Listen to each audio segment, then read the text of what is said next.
오늘도 우리와 함께 하시며 신실하신 하나님 앞에 사도신경으로 신앙 고백하시겠습니다. 나는 전능하신 아버지 하나님 천지의 창조주를 믿습니다. 나는 그의 유일하신 아들 우리 주 예수 그리스도를 믿습니다.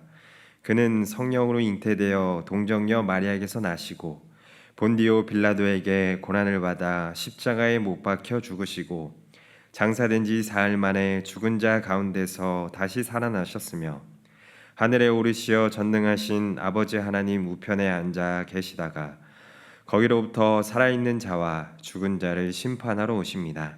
나는 성령을 믿으며 거룩한 공교회와 성도의 교제와 죄를 용서받는 것과 몸의 부활과 영생을 믿습니다. 아멘. 다 함께 찬송가 85장을 부르시겠습니다.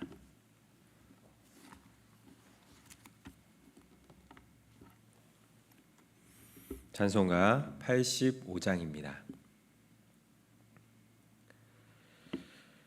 구주를 생각만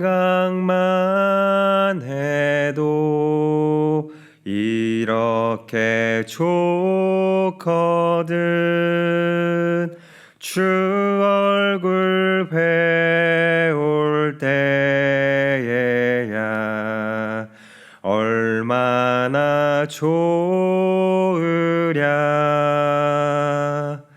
만민의 구주 예수의 귀하신 이름은 천지에 있는 이름 중 비할 데 없도다. 참 회개하는 자에게 소망이 되시고 구하고 찾는 자에게 기쁨이 되신다. 예수의 넓은 사랑을 어찌 다 말하랴. 주 사랑 받은 사람만 그 사랑 알도다. 사랑의 구주 예수여 내 기쁨 되시고 이제로부터 영원히 영광이 되소서. 아멘.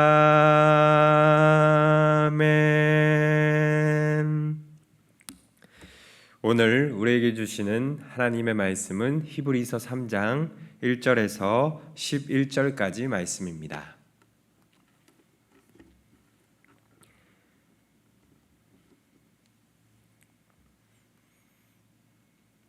히브리서 3장 1절에서 11절까지의 말씀을 교독하겠습니다. 그러므로 함께 하늘의 부르심을 받은 거룩한 형제들아, 우리가 믿는 도리의 사도이시며 대제사장이신 예수를 깊이 생각하라.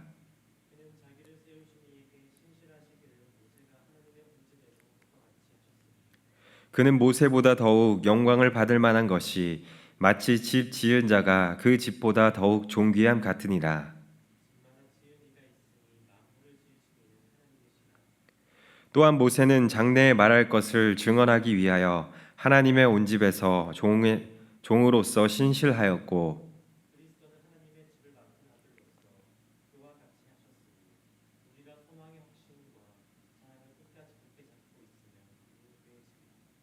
그러므로 성령이 이르신 바와 같이 오늘 너희가 그의 음성을 듣거든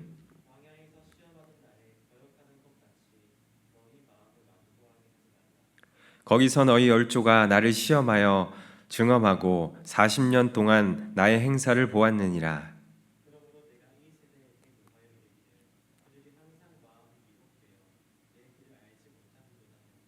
함께 봉독하겠습니다. 내가 노하여 맹세한 바와 같이 그들은 내 안식에 들어오지 못하리라 하였다 하였느니라. 아멘. 오늘 말씀에서 히브리서 기자는 우리의 믿는 도리요 사도요 대제사장이신 예수 그리스도를 깊이 묵상할 것을 주문하고 있습니다. 1절 말씀에 보면 이렇게 이야기합니다. 그러므로 함께 하늘의 부르심을 받은 거룩한 형제들아, 우리가 믿는 도리의 사도이시며 대제사장이신 예수를 깊이 생각하라. 그러면서 우리가 특별히 묵상해야 할 이 주님의 한 모습이 있는데 바로 신실함입니다.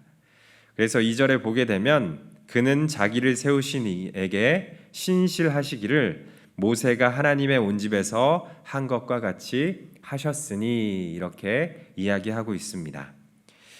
예수님께서는요, 모세가 하나님의 온 집안에서 신실하게 사역을 감당했던 것처럼 하나님 앞에서 신실한 삶을 사셨습니다. 특별히 예수님께서는 하나님의 뜻을 따라서 하늘 보좌를 버리시고 이 땅에 낙곤천한 사람의 몸으로 오셨는데 그 공생의 사역 기간 동안에 신실한 삶을 사셨음을 우리는 알 수 있습니다. 그래서 하나님 나라를 가르치시고 또 복음을 전파하시고 또 많은 병자들을 고치시면서 매 순간순간마다 하나님을 위하여서 신실하게 헌신하셨습니다. 그리고 마침내 십자가의 죽음을 통하여서 많은 생명들을 위하여서 대속의 피를 흘리심으로 신실함을 완성하셨던 것을 볼 수 있습니다. 그래서 우리도 이러한 예수님의 모습을 본받아서 신실한 삶을 살아갈 수 있어야 하겠는데요. 그렇다면 좀 더 구체적으로 하나님의 성품인 이 신실함이다라는 것은 어떠한 것을 의미할까요? 먼저 신실함은요, 믿음직하고 착실하다는 것을 의미합니다. 그래서 하나님을 온전히 신뢰하고 성실하게 자신에게 주어진 직무를 다 하는 사람을 우리는 신실하다라고 이야기할 수 있는 거죠. 반대로 신실하지 못한 사람의 특징은 무엇입니까? 바로 하나님을 속입니다. 그리고 매 순간순간 불성실하게 행동합니다. 이러한 사람은 게으르기 때문에 자기에게 주어진 그 직무를 다하지 못하는 것을 알 수 있습니다. 마태복음 25장에 보면 이 달란트 비유에 대해서 나오는데요. 이 비유를 살펴보면 신실한 종과 그렇지 못한 종의 차이에 대해서 좀 더 분명히 알 수 있게 됩니다.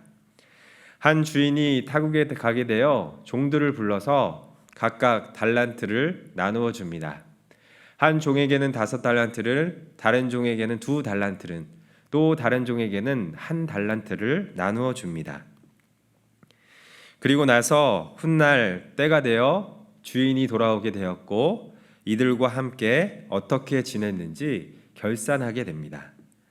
5달란트 받은 자는 열심히 일하여서 5달란트를 남기게 되었고 2달란트 받은 자도 2달란트를 남기게 되었습니다.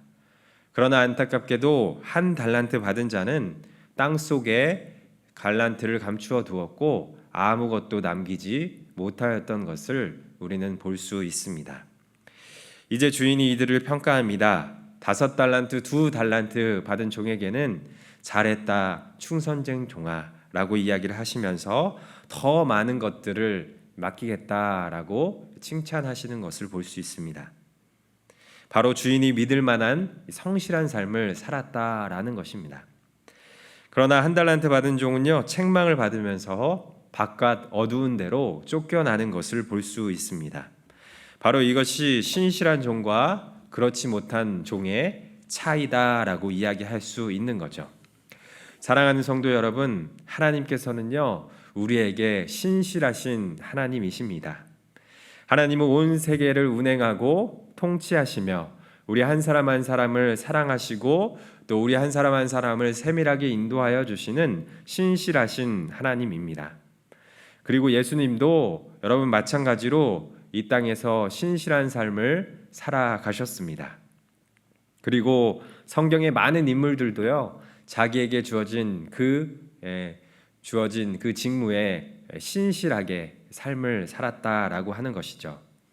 그래서 오늘 말씀에 보면 모세를 비롯하여 아브라함, 욥, 다윗, 엘리야, 여호사밧, 요시야, 다니엘, 바울, 디모데와 같은 이러한 사람들이 신실한 삶을 살았고 하나님 앞에 칭찬을 받았다라고 성경에 기록되어 있는 것을 우리는 볼 수 있습니다. 여러분, 우리는요 하나님을 따르는 백성들입니다. 그렇기 때문에 마땅히 하나님의 성품인 신실한 삶을 살아갈 수 있어야 하겠습니다. 하나님께서는요 우리에게 이 땅에서 많은 시간과 재능과 또 생명과 또 여러 가지 상황과 환경을 허락해 주셨습니다. 하나님께서 우리에게 이것을 주셨다라고 하는 것은요, 이것을 잘 사용하여서 하나님의 영광을 높여드리기 위함입니다. 그렇기에 우리도 이것을 잘 활용하여서 하나님의 뜻을 위하여서, 하나님의 나라를 위하여서, 하나님의 영광을 위하여서 헌신하면서 살아갈 수 있어야 하겠습니다. 오늘 하루 하나님께서 온전히 우리에게 맡겨주신 그 직무에 최선을 다하면서 신실하게 살아가는 성도 여러분 되시기를 간절히 소망합니다. 다음으로 3절에서 6절 말씀에 보게 되면 히브리서 저자는 예수님과 모세를 비교하면서 예수님이 훨씬 더 뛰어남을 입증하고 있는 것을 볼 수 있습니다. 3절에 보게 되면 이렇게 이야기합니다.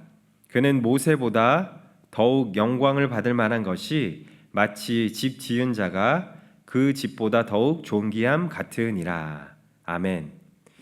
당시 유대 그리스도인들 중에는요, 여전히 모세와 율법을 최고의 가치로 생각하는 사람들이 많이 있었습니다.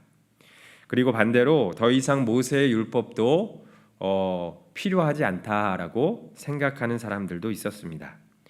그래서 히브리서 저자는 이 양극단의 잘못된 점을 바로 잡고자 다음과 같이 모세와 예수님을 비교하면서 설명하였던 것입니다.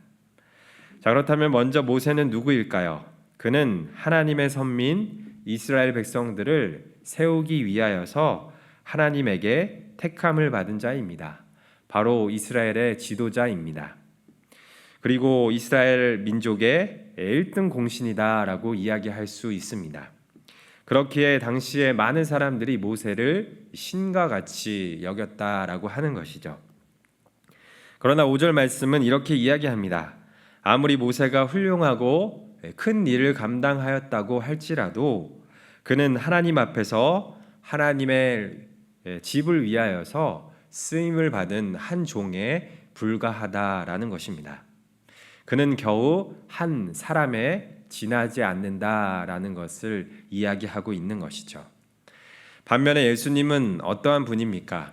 6절 말씀에 보면 그리스도는 하나님의 집을 맡은 아들로서 그와 같이 하셨으니 우리가 소망의 확신과 자랑을 끝까지 굳게 잡고 있으면 우리는 그의 집이라. 아멘.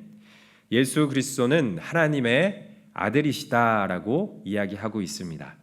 그리고 만물을 지으시고 이스라엘이라는 그 집을 지으신 분이다라는 것이죠. 그렇게 예수님은 종이 아니라 아들이며 바로 주인이다라는 것을 이야기하고 있는 겁니다. 그래서 이스라엘 곧 우리의 소유권이 바로 주인이신 예수님에게 있음을 히브리서 저자는 이야기하고 있는 것입니다. 그런데 당시에 유대인들을 비롯한 많은 사람들이 이 종인 모세는 열심히 섬기면서 주인이신 예수님은 거역하고 있었던 것이죠. 바로 이 주객이 전도되는 상황이었던 것입니다. 물론 종으로서 신실하게 책임을 당한 모세가 존경을 받고 사랑을 받는 것은 귀중한 일입니다. 그러나 주인이신 예수 그리스도를 그의 종인 모세보다 못한 존재로 여기는 것은 분명 크게 잘못된 것이다라는 것이죠. 그렇기에 저자는 이러한 논리를 바탕으로 모세를 존경하고 사랑하는 것 이상으로 바로 예수 그리스도를 사랑하고 섬겨야 함을 우리 가운데 이야기하고 있다라는 겁니다. 우리가 진정 섬겨야 할 참 주인은 바로 예수님이다라는 것을 많은 사람들에게 도전하고 있는 겁니다. 그런데 여러분, 우리도요, 이러한 삶을 살아갈 때가 많이 있다라는 것이죠. 바로 현대의 많은 그리스도인들이요, 주객이 전도된 삶을 살아갈 때가 있다라는 겁니다. 그래서 하나님이 계셔야 할 영광의 자리에 자기 자신의 영광을 위하여서 살아가는 사람들이 많이 있다라는 겁니다. 하나님을 종의 자리에 또 자신을 주인의 자리에 올려놓는다라는 것이죠. 그래서 주님보다 주님이 부리시는 종인 물질과 또 사람과 또 여러 환경과 이런 것들을 추구하면서 하나님을 저버릴 때가 많이 있다라는 겁니다. 자신에게 유익이 되지 않을 경우, 자신에게 영광이 되지 않을 경우 우리는 너무 쉽게 하나님을 저버리며 하나님의 자리를 차지할 때가 많이 있다라는 겁니다. 그러나 그리스도인들은요, 우리의 신앙생활에 있어서 이 자리부터 명확하게 다시금 재설정해야 된다라는 것이죠. 바로 하나님만이 우리의 삶의 주인이시고 우리는 그분의 종이다라는 겁니다. 하나님이 우리의 삶의 주어이시고 우리는 그분을 위하여 일하는 동사에 불과하다라는 겁니다. 이 사실을 기억하면서 오늘도 나의 삶의 주인 되신 그 주님을 온전히 섬기며 또 그분의 종으로서 열심히 살아가는 성도 여러분 되시기를 간절히 소망합니다. 다음으로 7절부터 11절까지는 종으로 부름받은 모세의 이야기를 넘어서서 출애굽 이후에 광야 이야기로 이어지는 것을 볼 수 있습니다. 과거 이스라엘 백성들은요, 하나님께서 약속하신 가나안 땅을 향해서 전진하고 있었습니다. 그런데 그 과정이 쉽지만은 않았죠. 왜냐하면 이 광야길이었기 때문에 그렇습니다. 그러나 이 광야의 여정 가운데 안타깝게도 이스라엘 백성들은요, 하나님 앞에 불평하고 원망했던 것을 볼 수 있습니다. 그리고 하나님을 떠나면서 참으로 부끄러운 삶을 살았다라고 하는 것이죠. 결국 이와 같은 불평과 불순종으로 인하여서 출애굽 1세대들은 하나님께서 약속하신 젖과 꿀이 흐르는 가나안 땅에 들어가지 못하게 되었습니다. 물론 이들이 처음부터 불순종의 길을 걸은 것은 아닙니다. 애굽에 나올 때만 하여도 이들은 하나님을 신뢰하고 순종하겠다고 결심하였습니다. 그러나 예상하지 못하던 이 광야의 어려움을 만나게 되자 하나님을 향한 그들의 신뢰와 또 믿음이 무너지게 되었습니다. 이들은 하나님의 은혜로 애굽에서 나왔음에도 불구하고 그 은혜를 망각하게 되었다라는 겁니다. 그래서 8절 말씀에 이렇게 이야기합니다. 광야에서 시험하던 날에 거역하였던 것과 같이 너희 마음을 완고하게 하지 말라. 오늘 말씀에 보게 되면 히브리서 저자는 이스라엘 백성들의 광야에서 이 불순종한 모습을 본보기로 삼아서 우리들은 그렇게 하지 말 것을 이야기하고 있습니다. 특별히 우리의 마음을 완고하게 하지 말고 하나님 앞에 우리가 정직하고 또 겸손하고 또 순종하면서 살아갈 것을 이야기하고 있는 겁니다. 당시에 이스라엘 백성들은요, 마음이 완악해져서 은혜를 망각하게 되었고 결국 실패의 자리로 돌아갈 수밖에 없었습니다. 이러한 과거를 우리는요, 기억할 수 있어야 하겠습니다. 그리고 그것을 오늘날 거울 삼아서 우리의 현재를 살아가는데 큰 도움을 가져야 된다라고 하는 것이죠. 여러분, 이스라엘 백성들의 모습을 반면교사 삼아서 오늘 우리 자신을 한번 점검할 수 있었으면 좋겠습니다. 우리가 하나님을 향한 믿음과 순종이 얼마나 굳건하게 지금 이루어지고 있는지, 우리가 정말 하나님을 따른다고 하면서도 우리가 하나님을 저버릴 때가 너무 많은 것은 아닌지 한번 점검해 볼 수 있어야 된다라는 겁니다.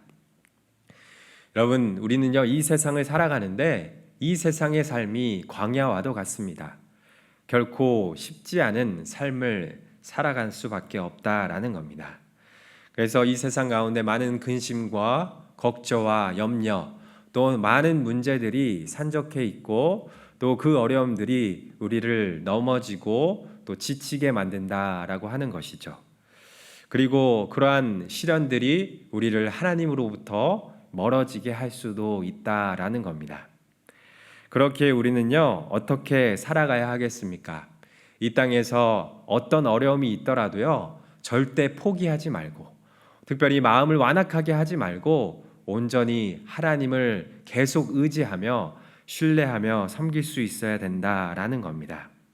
어떤 어려움이 있더라도 우리는 묵묵히 신앙의 길을 걸어갈 수 있어야 된다라는 겁니다. 그렇게 우리가 하루하루 힘들지만 하나님의 영광을 위하여서, 하나님의 말씀을 위하여서 순종하며 살아갈 때 하나님께서 그 어려움들을 이겨내게 하여 주시고 또 길을 열어주시고 또 그 어려움들을 통하여서 하나님과 가까워지는 그런 시간으로 바꾸어 주신다라는 겁니다. 오늘 이 말씀을 기억하면서 이스라엘 백성들의 이 완악함을 우리가 반면교사 삼아서 오늘도 자신에게 주어진 그 신앙의 길에 최선을 다하며 묵묵히 걸어가는 그런 성도 여러분 되시기를 간절히 소망합니다. 기도하겠습니다. 하나님 아버지, 오늘 하루의 시작을 하나님과 함께 하게 하여 주시니 감사드립니다. 오늘 하루 우리에게 맡겨진 그 직무를 신실하게 잘 감당할 수 있는 저희들 될 수 있도록 인도하여 주시옵소서. 또한 주님을 나의 삶의 주인으로 모시며 우리는 종으로서 온전히 살아갈 수 있게 하여 주시고, 하나님을 거역하였던 이스라엘 백성들의 완악함을 기억하면서 순종하며 또 오늘도 정직하게 또 겸손하게 선하게 살아가는 성도 여러분 될 수 있도록 하나님 인도하여 주시옵소서. 예수 그리스도의 이름으로 기도드립니다. 아멘. 하늘에 계신 우리 아버지, 아버지의 이름을 거룩하게 하시며 아버지의 나라가 오게 하시며 아버지의 뜻이 하늘에서와 같이 땅에서도 이루어지게 하소서. 오늘 우리에게 일용할 양식을 주시고 우리가 우리에게 잘못한 사람을 용서하여 준 것 같이 우리 죄를 용서하여 주시고 우리를 시험에 빠지지 않게 하시고 악에서 구하소서. 나라와 권능과 영광이 영원히 아버지의 것입니다. 아멘. 우리 이 시간에 함께 같이 기도하도록 하겠습니다. 먼저는 말씀을 놓고 기도하도록 하겠습니다. 하나님 아버지, 오늘 하루 나의 삶에 하나님을 주인으로 모시게 하여 주시고 우리는 그분의 종으로서 섬기면서 신실하게 살아갈 수 있도록 인도해 달라고 기도하겠습니다.